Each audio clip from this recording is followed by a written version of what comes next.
Hello everybody, welcome back to my podcast. This is episode 2 and I'm already rebranding. Yay! I personally am someone who thinks that it doesn't matter where you start, it's about starting. So I feel like I was very much about that when I wanted to start making a podcast. I just kind of went right into it with what I had, my camera, my microphone, my theme, my name, and I have decided to change it. I kind of knew the name was a bit arse and a bit of a stretch, but we are rebranding. I say we, it's just me. I'm rebranding based off of something that I said in my first episode. Instead of on the bean, which was a play on having your finger on the pulse because I was going to do the podcast on a beanbag, which I feel like it's not until I started doing it that I realized that was not for me. I have arthritis and lower back pain, and that mixed with sitting on a beanbag was just not fun or sustainable, so I never wanted to film. And I actually did film a few episodes that just never made the light of day because I was just uncomfortable. It didn't go to plan. The new name is Out of Date But Into It, and I got that idea from my first episode where I said something that kind of is a little bit more me and something that I do actually experience when it comes to the pop culture of the world, and that was that I'm always a hater first. And I think a part of being a hater first and being skeptical with the media that you're consuming, it kind of makes you late to the party. I feel like I hear all the buzz about things, but I don't often dabble. And that kind of feels like something that I resonate more with. But I think that I just needed to start to know that I can do it. And I needed to learn from the experience of making my first episode to kind of think about what I wanted this podcast to be. But anyways, the last one's staying up. We're going to continue on with episode 2. We're going to get straight into the yeses because I feel like I have a lot to say. There could be a lot of yeses. Firstly, it was that last month was June. It was Pride Month. Yay for gay people. And I gave myself a few different goals for Pride Month that just never got completed, unfortunately. I did make these goals mid-month, so that was probably my first mistake. I don't know, I'm not really the kind of person that leaves the house, so it's hard for me to engage in your typical Pride activities like going out and partying. So I kind of made 2 goals that were influenced by the world around me. The first one was that I caught up with a group of people and somehow we ended up talking about like theatre, productions, shows, RuPaul's Drag Race, as you do. A couple of people brought up Priscilla, Queen of the Desert, which is, I've never seen it. I've heard the name. I think it's, this is so awful to say because I'm Australian, but it's like one of Australia's biggest like piece of queer media, and it's about a drag queen. No, I think 2 drag queens and a transgender person who travel around Australia doing like a cabaret show, and like it's all about the journey and the people that they meet along the way. It's one of those types of stories, and I've never seen it. And someone was like, what the freaking hell, how? Like, she didn't say this, but basically what I got was, how are you a gay person and Australian and you haven't seen Priscilla, Queen of the Desert? I said, maybe I'll watch that for Pride Month. I didn't, and I still haven't. The other thing that I told myself I would watch was the TV show Pose, which I actually don't know a lot about, but my friend who actually celebrated Pride like a normal person, he went to a voguing club situation event and he did a lot of like research, or like I don't know, I think it was just like something that he was Googling at the time about voguing and like ballroom culture. I know a little bit about it and I've seen ballroom culture, but it's obviously not my experience of culture. It's definitely more like an African American, I believe, type of queer freedom and exploration. He was telling me all about it and I was like, oh, I didn't know all of this stuff. So I told myself I would watch Pose. I didn't. So I'm here to tell you the one thing that I did do in Pride Month and that I did really enjoy was watching this podcast called Interior Motives. It's hosted by a guy named Ben, and he also just had some of my favorite YouTubers on for a Canadian episode, Slushy Noobs, if you know about them. It was the funnest thing that I've ever watched, and it was my favorite form of media in the month of June, and it kind of aligned with Pride Month. And basically what they do is people submit their bedrooms I think it's firstly always their bedrooms, and then they can add bonus ones like where they work, like a picture of where they work, or their fridge, or just something else, and like a little bit of a clue about them. And the host and usually two guests have to guess, I think it's their age, gender, sexuality, and location is. It's made in America, so it's definitely American based, but the concept is so fun. I'm so nosy, so I think it really appeals to me because I want to see what people's rooms look like. That's just so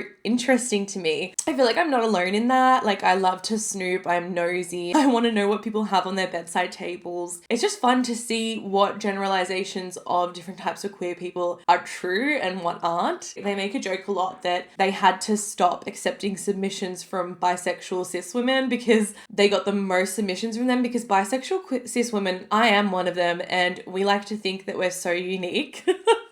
And that our rooms have like such niche things. But at the end of the day, we're all cis bisexual women and our rooms are actually all quite similar. Just really enjoyed watching that. It's my favorite form of queer media at the moment. The hosts have been like crazy. It's people that like I don't really know too. I just watched an episode with Courtney Love, and I kind of also got educated on that episode because the host and the guest were educating her on some like, there's so many queer terms out there that I still don't know. It also made me realize how like drug heavy a lot of the LGBT community is. I don't know, me and my friends were all quite reserved. We're teachers' pets. We don't do drugs. So it was really eye-opening to me to see how like normalized drugs are, especially in the gay men community. Didn't know that was happening, but also I don't leave my house, so that's not very surprising. I found out about, I don't think this is a term, but like no fats, no femmes. Didn't know about that. I don't really know what's happening in the queer community myself because I kind of just stay in my bubble. So that was me dabbling in queer content in June, and honestly I wouldn't have it any other way. I binged the whole YouTube and I loved it. The next thing we're going to talk about is Olivia Rodrigo's new album. I love Olivia Rodrigo, and sometimes I feel like I'm a little bit too old to enjoy her music. Like, it's very much like angsty teen music, but I just think she's so seasoned as a young musician. I'm loving the album. Ooh, let me see if I remember it without looking it up. You seem pretty sad for a girl so in love. Love that. Before the album came out, The Cure was on repeat. If you don't know, she recently went through a breakup, and I think that the album, I feel like I'm saying things that everyone already knows, but I thought I would just explain it. The album, it's definitely heavily influenced by The Cure, the band The Cure from the 80s. And I think because her ex-partner introduced her to a lot of their music, you can really hear the influence throughout the whole album, but she named, I like to say that The Cure is the single that they put out there, but also Drop Dead came out. But that one, Drop Dead for me kind of gets lost because it is already such a radio heavy repeated song. But The Cure, that's already like my number one song of the year. But the concept is that she had this single called The Cure so that whenever her ex looked up the band The Cure, her song would come up, which I think is cute and petty. Love that. But you definitely hear the influence of The Cure throughout the whole album. And she does also have a song with Robert Smith, the lead singer. I would also like to say that I have seen The Cure with my dad. My parents are very, like, the 80s was their prime. So I grew up with a lot of 80s alternative music, and we went and saw The Cure with my dad as a family when I was like a teenager. I think that it's fun. It's so fun to hear how she has been influenced, and like obviously now it's introducing a lot of people, younger generations, to The Cure, which I love because I'm an 80s girl. I had an 80s themed 16th, like obsessed. But back to the actual songs on the album and The Cure, I feel like this is such a beautiful song for people with depression. I feel like it is really difficult to sustain a relationship when you are depressed, because when you're depressed, like, you just don't want to do anything, but you do have responsibilities in life, going to work, having a partner, like it's all things that require energy and effort, and having depression really influences the way you can manage that or you can live your life. I think that my life would be so different if I didn't have depression. I don't know if it's inherited, but I definitely got it from my dad. And I'm definitely medicated, don't need to worry about me, but it is something that I've struggled with my whole life as I can remember. So The Cure is just such a bittersweet song for me because if you don't know, I also have recently gone through a breakup. So that song, I feel like it was really eye-opening for me, or like it really felt really vulnerable hearing the lyrics of that song, because I feel like so many of us with depression aren't actually willing to admit that there is like a self-pity element to it. And I think you can kind of get stuck in that loop. I know I do a lot. Like I have to be quite careful when I am experiencing a depressive episode to not listen to songs that will encourage me to fall deeper into that. I feel like this song is a really good balance of like the breakup is circumstantial, but also my depression plays a part in how her romance unfolded and her relationships fell apart. But anyways, when the actual album came out, it was kind of a little bit jarring for me to hear the two sides of the story. So it is, guys, I'm acting like I'm a music fucking... I hope I'm not being pretentious. I'm acting like I'm like a music expert. But anyways, I do love to analyze media, that's why I'm here. There's basically two sides to the album, and it kind of sounds like the first half is everything that she wrote when she was like infatuated and falling in love, and everything that she wrote after the breakup, or like in the middle of the breakup. And I was so excited because I'm like, oh, I'm going through a breakup. I can relate to an Olivia Rodrigo album now. And I think it was just so shocking to me that so many of these songs were love songs in the beginning. I think that's where she got the idea of like, you sound so sad for a girl so in love, because she said she wrote them from such a place of being in love, and only now with hindsight she looks back on them and she's like, oh, perhaps I was just infatuated. The second half is kind of like accepting that things aren't going how they should, and that it's not like a fuck you cheated. It's more like a bittersweet breakup, because like you do really like this person, but you just know it's not right. Oh, I've just been loving it. Me and my friend who also loves Olivia Rodrigo went through and ranked all of our favorite songs, and it's really hard for me to pick because when I'm listening to a new album, I feel like it changes every day. Definitely The Cure, number one. Begged, What's Wrong With Me, Less, and Cigarette Smoke. Those are good. Loving it. I also realized in seeing TikToks that I thought her ex was the guy who plays the love interest on Ginny and Georgia. I realized they aren't the same person. I thought Louis Partridge and Felix Maillard, the Aussie guy, I thought they were the same person. I think I said to someone at my work, oh, yeah, isn't he in Ginny and Georgia? And the person I was talking to was like, absolutely not. What are you talking about? So that was really fun to discover. Let's get into the no. As you know, I'm trying to keep this podcast pretty lighthearted and just like open conversations about things. But I feel like there are things that I want to talk about that are a little bit heavy. I'm going to do my best to keep it lighthearted and more of like a chatty conversation. But anyways, we're going to talk about Lizzo. I hope that I don't sound like broken record because everyone's talking about Lizzo at the moment.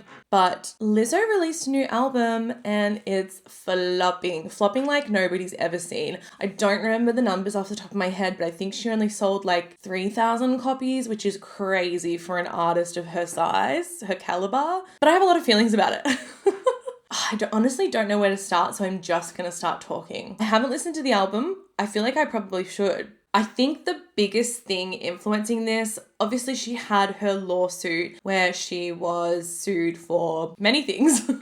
Let me Google it quickly. Hold on. Fat shaming, sexual harassment, false imprisonment, inappropriate behavior, hostile work environment, and harassment. That was taken to court, and I believe all of the people involved were paid out, like a settlement. So we don't really know the outcome. We just know that Lizzo denies it and they settled. I won't get into that too much. I'm just going to talk about the body positivity aspect of her career. She was one of the only pop stars who were living in a plus size body, like fully proper plus size, shopping at City Chic, 18 to 20 sizes. I was thinking like when it came to plus size celebrities, there isn't many. The only ones that came to mind were the lady who sings Same Love with Macklemore, which I think, was her name Mary Lambert? She was a proper plus size, like can't shop standard sizes. And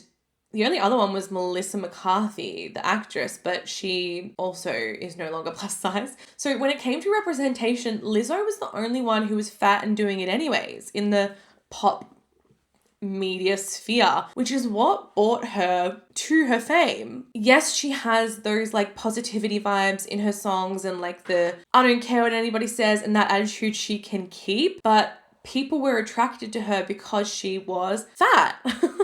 And people love representation. So it didn't really matter what she was saying in her songs at the end of the day, as motivational as they were. It was about the fact that she was fat and living her best life and being herself and putting herself in the spotlight at her size and not caring what people had to say about it. And that's really what brought her audience to her. I think in the last 2 years, obviously we're living in an Ozempic world, and plus size women who have body, I guess, acceptance and radical self-love, whatever you want to call it, aren't safe from society at the end of the day. There is still that little bit inside of them that says, well, things could be better for me if I was skinny. So it just goes to show that celebrities aren't like safe. And someone like Lizzo who has body acceptance or body positivity still isn't safe from society's voices. It also comes back to responsibility, especially in the Ozempic world. Responsibility and transparency is so important because I don't know if she's ever admitted that she is on Ozempic, but she went through this fitness journey and it just so happened to align with the influence of Ozempic, and she just like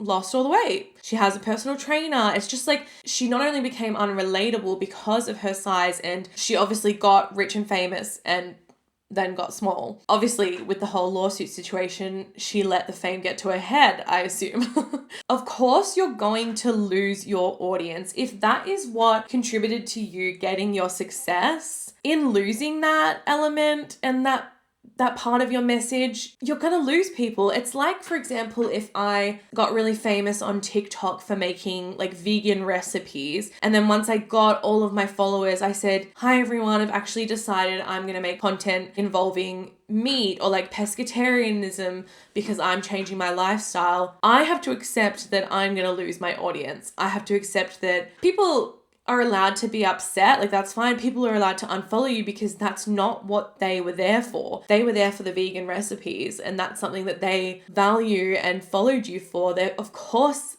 gonna leave when that's not what they're seeing anymore. So I just feel like the narrative of like, oh my God, why isn't anything doing well? People don't like me anymore. It's not that people don't like you anymore. I mean, I'm talking if we're pretending the lawsuit didn't happen, but it's not that people don't like you anymore. It's that the type of people that got you successful can't relate to you anymore. So you have to accept that they're not going to be around. Like, I just think it's so straightforward. And I'm seeing all these conversations about like, why is it flopping? Why is it flopping? Because she isn't relatable to the audience that made her famous anymore. So why would they continue to make her famous? In trying to look up some things about this topic, I Googled fat pop stars. Lizzo, number 1. Meghan Trainor, number 2. Obviously, she's had her journey with Ozempic, but even at her biggest, probably like 14 to 16 is her size range. I personally wouldn't consider that plus size. You can still shop in a shopping center and get the sizes that you need, but society obviously says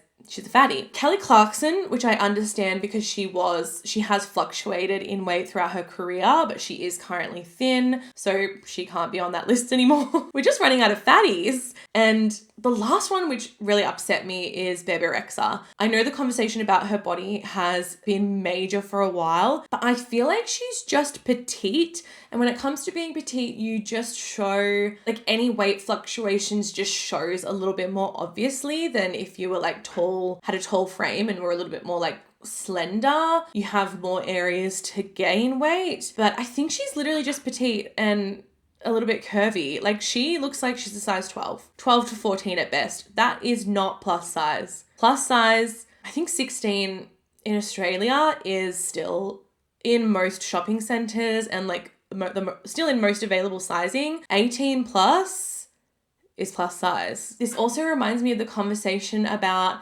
when mid-size became popular and people would be like, what I'm wearing is a mid-size person and you're a 12 to 14. Like, it just got confusing. Like 12 to 14 to me is still not plus size. You are still, if anything, a healthy weight. Anyways, labels. We love to have them. I've always been a person who thinks labels are important because it makes people feel seen. So let's call it what it is. Mid-size, plus size, standard size, like one now. But yes, in saying that, I do think there is something to be said for the fact that people who are fat and comfortable and okay with it still aren't safe from society's expectations. It's everywhere. That's all I'll say about the Lizzo situation. I feel the anger of her audience. I feel like I was never really a big fan, but I appreciated what she was doing for the fat community, and it is no longer her community. Because I rebranded, I have another category, and I'm going to do that category before I do the maybes because I feel like I just want something a little bit more lighthearted for a sec. And that category is what I'm late to the party for. And this episode, it's Roblox. Yes, the app that children play. And I think that I wouldn't have become obsessed with Roblox if I wasn't going through a breakup. Like, I probably would just be living my regular adult life. But it kind of reminds me of when everyone was saying when you're at your lowest point, you're not listening to sad music, you're listening to Venga Boys, Boom Boom Boom, I Want You in My Room, you know, like that's on repeat, or like something so tacky is on repeat just to get you up and through the day. And I feel like Roblox has been that for me. I feel like everybody's gateway drug, or I don't know if I can say gateway drug on this podcast, but everyone's first impression, I feel, of Roblox is Dress to Impress because it's a great game. I still play it to this day. And luckily my best friend supports me and my Roblox addiction, and she also plays it, mostly Dress to Impress with me. But then I accidentally purchased, I say accidentally because like Robux, which is the currency of Roblox. Oh, I'm saying too many R words. I was just browsing when I was waiting for my friend to come online, and I accidentally purchased skins and an outfit. Roblox, it's like a few dollars here and there, and that's how they got me. I found a Sunny Angel skin. If you're watching the pod, I'll put a little picture on the screen. Somehow I ended up spending $15, and because I spent money, I was like, shit, I'm gonna have to use Roblox a lot more so I can get my money's worth out of my freaking avatar. And that's how I ended up playing Roblox every night. In particular, Maple Hospital, the hospital game. So fun. Love being a nurse. One night I grinded so long that I became the supervisor, and I still live with my partner, my ex-partner, and she overheard me interviewing on Roblox for the supervisor position. That was really humbling and embarrassing, but I had no shame. I really wanted that position. I also played every karaoke game because I used to be good at singing, and in doing all of the Roblox karaoke games, I've realized maybe I'm just not anymore. Everyone was so nice to me. I did so many and they were all like, maybe this song just isn't for your range. And I was like, okay, I'm a bad singer. That's my what I'm late to the party for. I've been playing Roblox as a 27-year-old.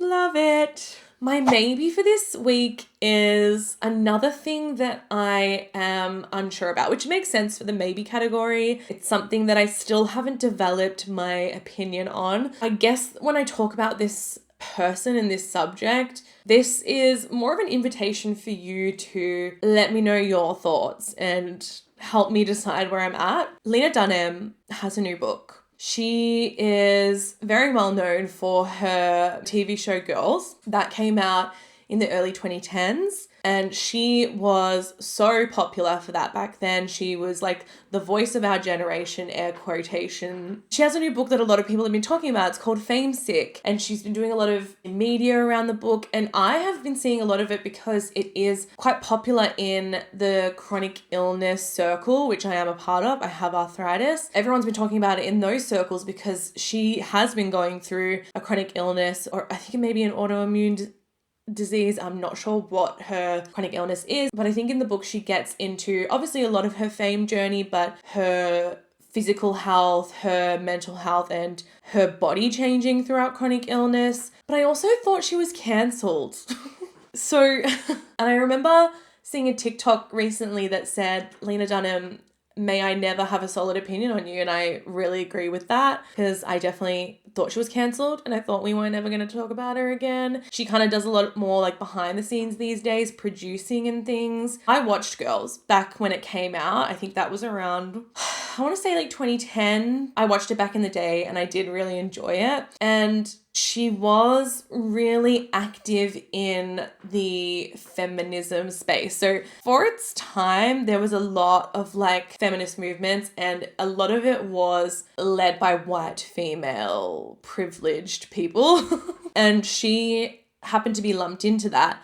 And I think she, being like an outspoken, brash woman, she really fit the narrative and the movement of that time when it came to being a white cis feminist. And I think that her voice was also really prevalent because she is so brash, but also because she faced a lot of scrutiny when it came to her body and how she presented to the world. She didn't care what people thought. She didn't care what people said about her, which was really bold for its time. I think that, you know, everything does happen for a reason, because a lot of that white feminism movement really encouraged people of minorities to say something. And I feel like it invited the conversation about intersectional feminism and more inclusive feminism. So I think that everything and every person had their place, and everything happens for a reason. We wouldn't be where we are when it comes to like intersectional feminism. Am I saying that right? Intersectional? Yeah, intersectional feminism. I'll give you a brief description. It just means that the feminism is framed more so on recognizing how overlapping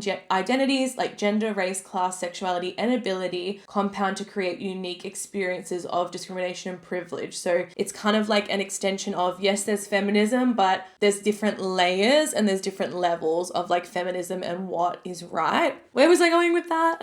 Yeah, so she was being scrutinized heavily at her peak of her career for being so outspoken. And then she came out with her book in 2014, which was called Not That Kind of Woman, which I think also was giving like the white feminist narrative, but also it was a bit of a memoir of her life as well. And there was some controversial things in that book, and in particular, the child-on-child essay, sexual assault. A lot of people, I don't know, I guess from what I've tried to research, a lot of people thought that it was pedophilic behavior. It was a conversation that shouldn't have been said, or it was a thought process that she shouldn't have introduced to the world. And I think that I didn't read the book. I was just seeing what was online, and I think I just said, oh, okay, we're cancelling her because she's a pedophile, but I never really looked into it. I think I just kind of like was unfazed when that came out. I don't think I was very much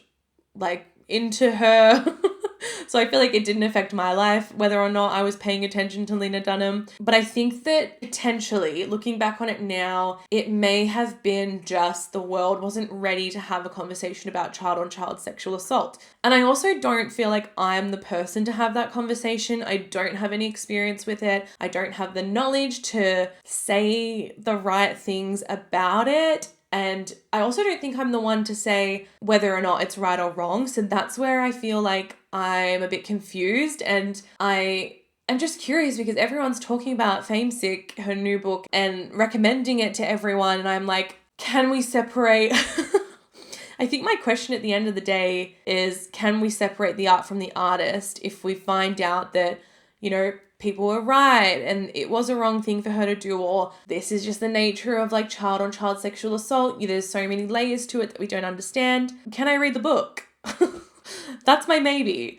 And I haven't decided if I want to yet, but a lot of people are recommending it online. So it's just a conversation that I'm curious about. And I think that it's not a bad thing to talk about it. Like back in 2014, we weren't talking about sexual assault and a lot of these issues openly, and it can be so sensitive because it does involve children. So just be mindful of that. If you do comment anything, I'm not saying the people involved weren't victims or not. Again, no idea. I have no idea. I'm just curious to start a conversation about it, because I feel like everyone's recommending it and pretending that that whole thing didn't happen and she didn't get cancelled and she didn't have these accusations. And I think that maybe a lot of people don't know about it. They're learning about Lena Dunham from Famesick itself. So I just think it's a curious conversation to have. If you want to have that conversation with me, just let me know. I guess it also invites the conversation of, can we separate the art from the artist, which I also feel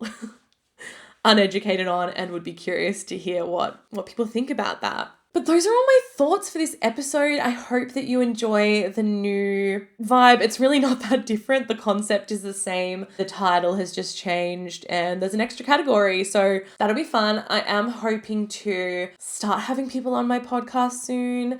I would like to have my ex-girlfriend on. Don't know what we're going to talk about, but I feel like we have opinions. This is just an opinion platform at the end of the day. So thank you for listening. Don't forget to leave a comment and chat with me in the Spotify comments or on YouTube, wherever you like to consume your media. I'm excited to keep catching up with you now that I have a new concept and a new fire under my butt to episodes.